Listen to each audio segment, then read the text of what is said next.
আমানত শব্দের অর্থ খুবই ব্যাপক। যার দায়িত্বে যে কাজ আছে তার কাছে সে জিনিস আমানত।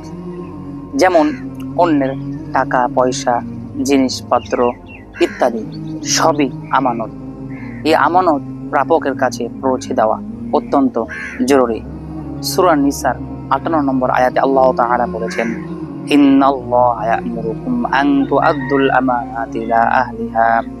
আল্লাহ তাআলা তোমাদেরকে আদেশ দেন যে তোমরা যেন প্রাপকদের কাছে তার আমানত সমূহ পৌঁছে দাও। অর্থাৎ যার কাছে যে জিনিস আছে সে জিনিস প্রাপকের কাছে পৌঁছে দেওয়া তার জন্য একান্ত কর্তব্য। রাসূল সাল্লাল্লাহু আলাইহি ওয়াসাল্লাম আমানত আদায় করার ব্যাপারে খুবই গুরুত্ব দিয়েছেন।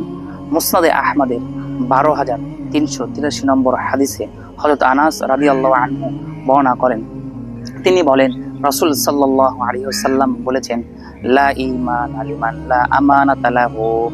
যার আমানতদারি নেই তার ঈমান নেই। এই কোরআনের আয়াত ও হাদিস দ্বারা বোঝা যায় যে আমানত আদায় করা কতটা জরুরি। সুতরাং আমরা সকলেই সকলের আমানত আদায় করব ইনশাআল্লাহ।